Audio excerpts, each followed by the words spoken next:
안녕하세요. 몸과 예술 수업을 시작하도록 하겠습니다. 오늘은 6번째 시간, 빛이 만드는 덩어리, 근육에 대한 공부를 좀 해보도록 하겠습니다. 우리가 4강에서도 조금 근육을 다루었지만 그때는 좀 심리적인 것, 어떻게 감정이 근육을 경직하게 만드는지에 대한 맥락을 설명하면서 근육을 다루었다면 오늘은 조금 더 조형적인 것에 관점을 맞추어서 이 근육이라는 양감, 우리 몸에 붙어있는 이 덩어리로서의 물질로서의 근육을 살펴보도록 하겠습니다.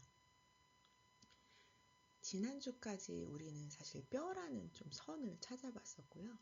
하지만 우리 몸은 납작한 선이 아니라 만질 수 있는 사실 두툼한 부피를 가지고 있습니다. 그래서 오늘은 평면의 종이 위에 손에 잡힐 듯한 어떤 무게감을 만들어내는 시간입니다. 우리가 이것을 양감, 볼륨이라고 부릅니다. 그래서 오늘은 5주차에 그렸던 인체의 뼈대 위에 바로 근육이라는 양감을 올려보는 것을 실습해 보도록 하겠습니다. 오늘은 이제 별도의 이론 강의라기보다는 실습을 하시면서 천천히 설명을 듣고 따라오시면 될 것 같습니다. 이 항아리로 이 양감을 만드는 것은 몇 가지 요소가 필요한데요. 이 항아리를 예를 들어 보겠습니다. 이 항아리는 납작한 그림이 아니라 우리가 덩어리라는 것을 알 수 있는 이유가 무엇일까요? 일단 첫 번째로 밝은 부분이 있습니다. 그 밝다는 것은 광원이 존재한다는 뜻이고 왼쪽 위쪽에서 이렇게 빛이 오고 있다는 것을 알 수 있죠. 그 다음에 이 빛 옆에는 어두운 부분이 있습니다. 이 어두운 부분이 근데 처음부터 끝까지 다 어두운 것이 아니라 이 그림자와 만나기 직전의 이 부분, 우리가 반사광이라고 표현하는 부분입니다. 빛이 땅에 떨어지면서 다시 물체로 올라가서 반사되어서 이제 오는 것이죠. 이 반사광이 있기 때문에 우리가 이것이 직선으로 떨어지는 것이 아니라 안으로 움푹 들어가 있다는 것을 알 수 있고, 또 반사가 굉장히 잘 되기 때문에 굉장히 매끈매끈한 어떤 그 사물이라는 것을 이제 짐작할 수 있는 거죠. 예를 들은 것은 이 항아리지만 이 손가락에서도 마찬가지를 예시를 찾을 수 있습니다. 왼쪽에서 마찬가지로 빛을 받고 있고 이 가장 어두운 부분까지 그라데이션 되어 있고요. 하지만 살짝 각진 모습이 보이죠. 그리고 끝까지 어두운 것이 아니라 요 그 움푹 파인 부분과 이 가장 어두운 부분 사이에는 이렇게 미세하게 밝은 반사광이 있습니다. 그래서 손이 살짝 안으로 들어갔구나, 이 사이에 공간이 있겠구나 라는 것을 알려주는 단서가 되는 것이죠. 이것이 기본적인 어떤 양감을 표현하는 데 있어서 우리가 알아야 되는 아주 기본적인 속성입니다. 그래서 이 빛의 논리를 통해서 이것을 한번 우리 몸에 적용해 보도록 하겠습니다. 우리가 아까 앞서서 시간에서 많이 보았지만 복잡한 근육들을 사실 모두 외워야 될 필요는 없습니다. 오히려 인체를 굉장히 단순한 도형으로 환원해서 보는 단순한 능력을 갖는 것이 굉장히 중요합니다. 그래서 오늘은 몇 가지 도형만 갖고 실습을 해보려고 합니다. 사실 요 한 3가지 정도의 도형만 잘 이해하고 그릴 수 있으면 세상의 많은 것들을 쉽게 표현할 수 있습니다. 사람도 물론 예외가 아닙니다. 자, 그 다음 첫 번째 기본 도형은 구입니다. 스피어라고 하죠. 일종의 굴러가는 덩어리, 모든 방향으로 이제 둥근 완벽한 이제 덩어리입니다. 아까 항아리의 예시에서 본 것처럼 공을 입체적으로 만드는 것은 빛과 어둠의 쪽에서 빛이 보이고 어둠의 띠 그리고 이러한 반사광이 이 공으로 보이게 하는 것입니다. 우리 몸에도 공의 구조를 갖고 있는 것들 상당히 무수히 많습니다. 가장 큰 공은 당연히 머리겠지요. 앞면과 뒷면을 만져보면 우리가 이것이 완전히 구라는 것을 알 수 있습니다. 물론 세부적으로는 이제 여러 가지 좀 조형적인 것들이 있지만 턱이라는 요소들도 있지만 구의 모습을 갖고 있고 뭐 여성의 가슴도 그렇고 신체 일부 기관들도 물론 그럴 것이고요. 그리고 이런 세부적인 근육도 구를 조금씩 잘라서 붙인 형태들도 갖고 있는 것을 알 수 있습니다. 대표적으로 이 어깨에 붙어 있는 이 삼각근이 바로 이제 구를 이 부분을 이렇게 잘라서 얹으면 삼각근이 되는 것이죠. 사진에는 나와 있지 않지만 우리 발을 볼 때 뒤꿈치도 사실 구를 갖고 있고 툭 튀어나온 뼈, 예를 들어서 발목 아래에 있는 복사뼈 같은 것들도 사실 작고 단단한 공 같은 모습을 하고 있습니다. 그래서 어깨를 그려야 된다, 머리를 그려야 된다는 생각보다는 사실 공을 그린다, 구를 그린다라는 생각을 갖는 것이 더 효과적으로 양감을 표현하는 데 도움을 줍니다. 두 번째 슬라이드 실수로 넘어갔는데 두 번째 도형은 원통입니다. 그래서 아까 항아리 그림의 예시에서 보여드렸듯이 원통은 우리가 잘 알고 있죠. 길게 뻗어 있는 그냥 필통 같은 원통입니다. 그래서 이 원통에서는 가장 중요한 것은 이제 그라데이션을 한다는 거죠. 단순히 딱딱하게 돌아가는 것이 아니라 유연하게 돌아가는 것. 우리가 돌아가는 것이 무엇이 있을까요? 뭐 많은 것들이 다 돌아가지만 원통의 형태를 갖고 있지만 이 목의 형태도 이렇게 실린더의 형태를 볼 수 있고 팔의 형태에서도 실린더를 볼 수 있고요. 다리 또 몸통의 형태에서도 약간 납작하지만 실린더의 모양을 찾을 수 있습니다. 우리 몸은 움직여야 되기 때문에 대부분 많이 원통으로 되어 있습니다.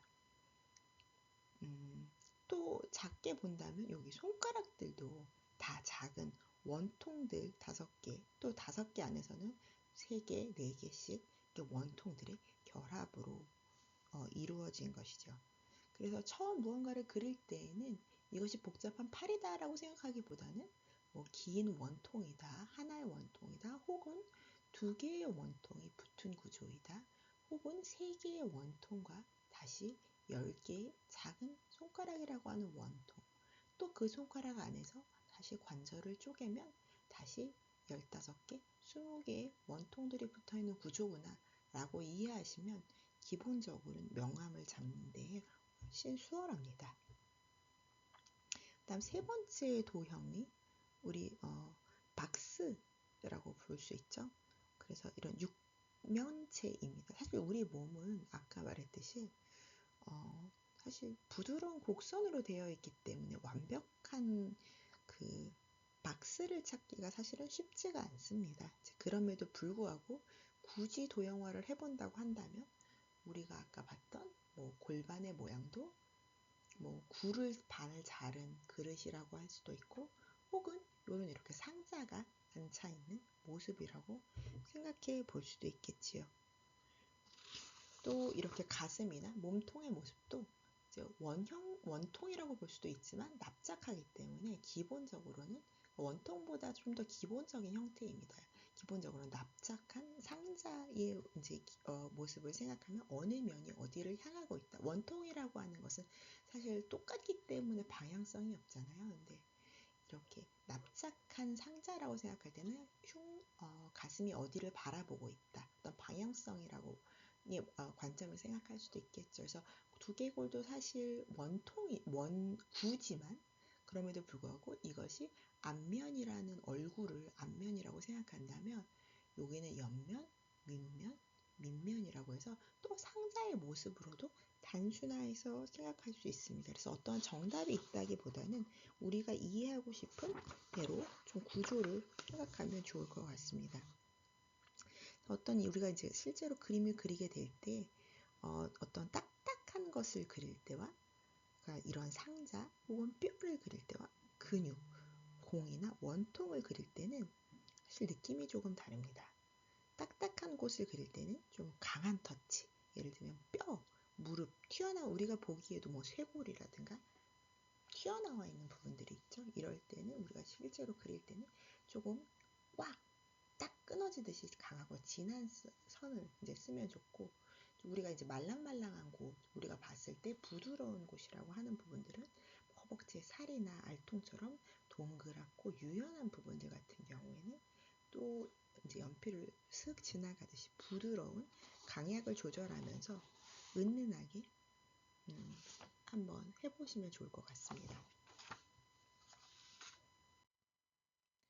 기본적인 이제 덩어리가 잡혔다면 사실 뭐 그 위에 해부학적인 디테일을 얻는 이제 것들은 이제 이후에 또 근육에 대한 설명을 하면서 덧붙일 텐데, 기본적으로 가슴이라고 하는 이제 대흉근이 붙어 있는 이제 넓은 판이 있고요. 또 허벅지에는 대퇴사두라고 해서 무릎을 펴고 수축하는 데 필요한 이제 거대한 이제 또 근육이 있고, 종아리에도 동그랗게 이제 비복근이라고 하는 근육들이 있습니다.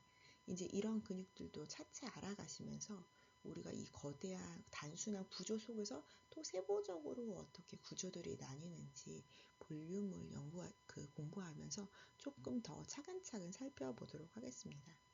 이제 마지막으로 우리가 인체를 그릴 때 사실 초보자들이 나체나 누드를 그릴 가능성은 많이 없고, 보통 옷을 입고 있는 것들을 사실 그리게 됩니다.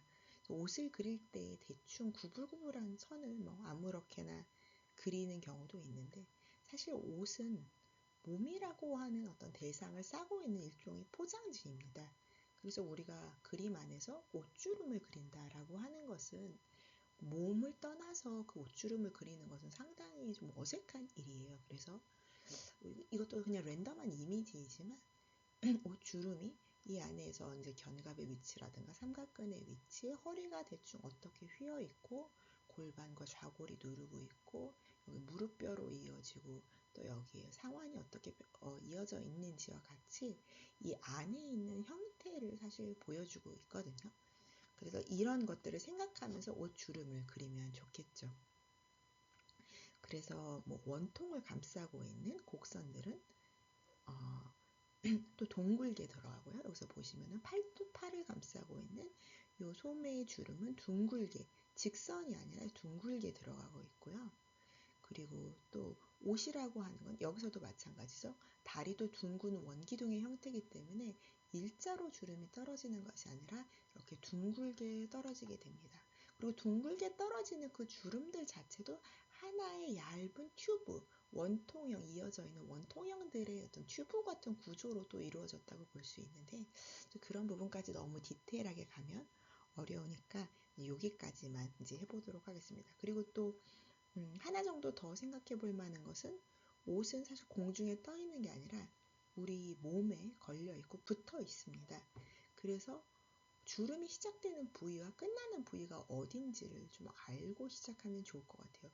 그래서 주름 때문에 이 안에 있는 내부를 느낄 수가 있는 거거든요. 그래서 잡아당겨지지 않은 천, 이런 부분 같은 부분은 툭 떨어지고, 또 튀어나온 부분은 좀 더 팽팽하게 처리가 되고, 또 나머지 부분들은 주름이 없는 부분들은 주름이 없는 대로 큰 명암의 그 변화 없이 쭉 떨어지게 되는 거죠.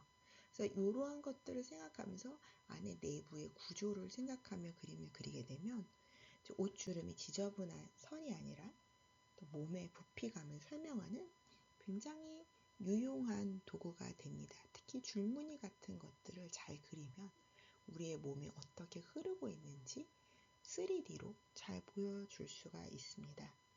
그래서 오늘은 한번 이렇게 표현해 보시고, 아까 그려셨던, 지난주에 그렸던 뼈 위에 근육을 그리고 여유가 있다면 그 근육 위에 옷까지 그리는 연습을 해보았습니다. 자, 오늘은 여기까지 수업을 진행하도록 하겠습니다. 모두 수고 많으셨습니다. 감사합니다.